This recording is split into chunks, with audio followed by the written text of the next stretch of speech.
Shalom semuanya, selamat pagi. Sekarang kita akan melakukan renungan dan sebelum itu kita berdoa dulu. Tuhan Yesus yang baik, terima kasih pada kesempatannya pagi ini. Kau masih memberikan kami kesehatan, masih memberikan kami tubuh yang lengkap. Terima kasih Tuhan, dan sebentar kami akan mendengarkan renungan. Engkau berkati kami yang mendengarkan juga, agar kami dapat mendengarkannya dengan baik, dengan hikmat daripadamu. Terima kasih Tuhan, inilah doa permohonan kami alaskan hanya dalam satu nama Tuhan Yesus Kristus. Haleluya, amin.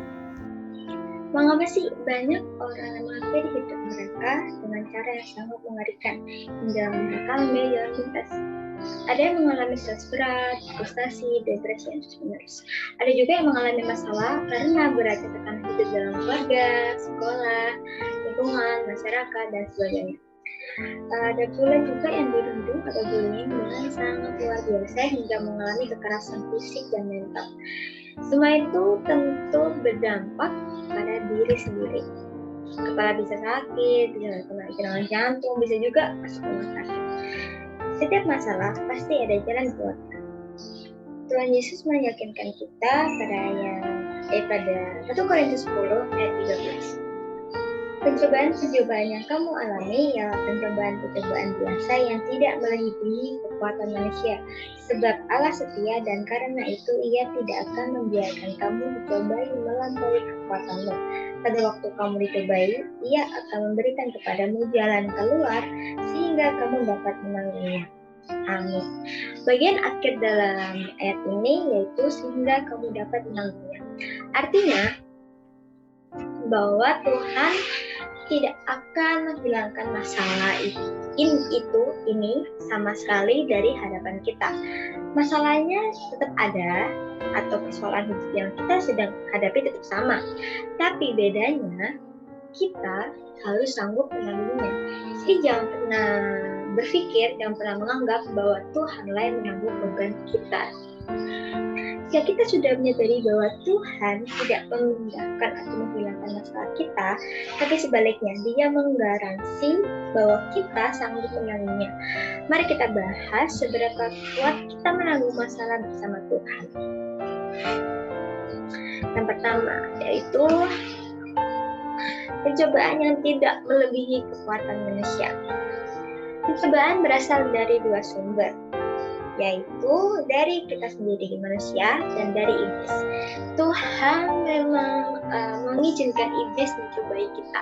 Ingat dalam kisah Ayub waktu Ayub dicobai, mari kita buka di Ayub 1 ayat 6 sampai 12.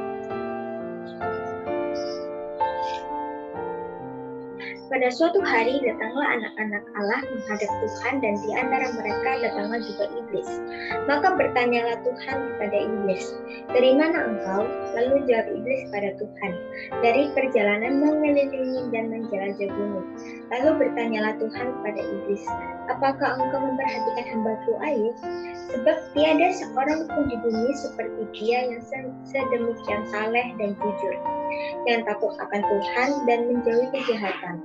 Lalu jawab iblis pada Tuhan, "Apakah dengan tidak mendapat apa-apa Ayub takut akan Allah?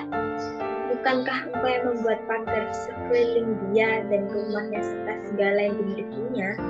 Apa yang dikerjakannya telah kuberkati dan apa yang dimilikinya makin bertambah di negeri itu. Tetapi ulurkanlah tanganmu dan jamahlah segala yang dipunyainya.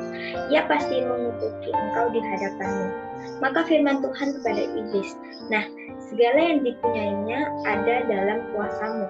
Hanya jangan engkau mengulurkan tanganmu terhadap dirinya." Kemudian pergilah iblis dari hadapan Tuhan. Amin. Pada ayat yang ke-12, Tuhan membatasi kewenangan iblis untuk mencobai Ayub, sehingga iblis tidak boleh semena-mena kepada anak-anak Tuhan. Jadi yang pertama yang harus disadari bahwa Tuhan tidak akan pernah mengizinkan pencobaan atau masalah melampaui kekuatan kita. Masalah-masalah yang datang kepada kita adalah masalah-masalah yang biasa dalam 1 Korintus 10 ayat 13 tadi. Yang artinya masalah biasa ini artinya kita mampu mengatasi masalah ini. Jika kita minta tolong pada Tuhan, Dia akan memberikan lagi kekuatan ekstra. Oke, yang kedua, Tuhan setia pada janjinya. Kesetiaan Tuhan Yesus sudah dibuktikan dengan menyerahkan nyawanya kepada kita demi dosa-dosa kita. Dalam Filipi 2 ayat 8 mengatakan, sebentar.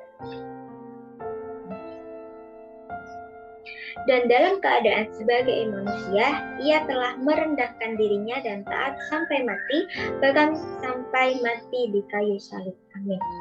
Jika nyawanya saja Dia berikan kepada kita, masa terhadap masalah-masalah yang kita hadapi Dia nggak akan tolong?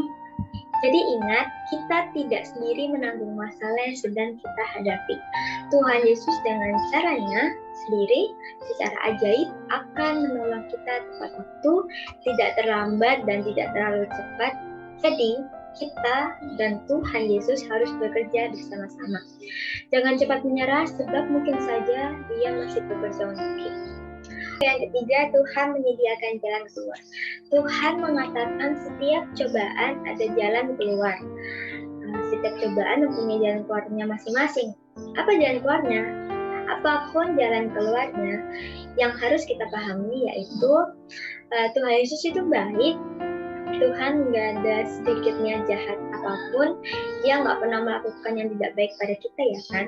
Walaupun keadaan kita sedang tidak baik, beban yang kita alami sangat berat, jangan pernah berkata bahwa Tuhan Yesus telah melakukan yang tidak baik pada kita.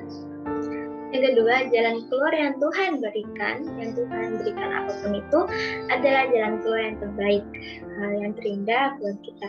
Sebab Dia paling tahu kebutuhan kita, bahkan kehidupan kita.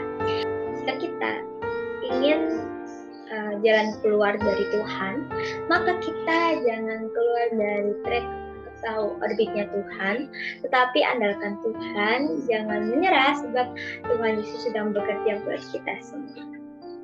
Oke, inilah renungan singkat pagi ini. Terima kasih, Tuhan Yesus memberkati. Sebelum mengakhiri ini, mari kita berdoa terlebih dahulu. Tuhan Yesus yang baik, terima kasih. Tadi kami telah mendengarkan renungan-Mu. Engkau berkati Tuhan, agar dari renungan ini kami dapat mempelajarinya, kami dapat menerapkannya di kehidupan sehari-hari kami. Berkati kelanjutan aktivitas kami, Engkau sertai agar kami tetap selalu sehat, dijauhkan dari virus-virus yang tidak berkenan Tuhan. Terima kasih Tuhan, inilah doa permohonan kami alaskan hanya dalam satu nama Tuhan Yesus Kristus. Haleluya, amin.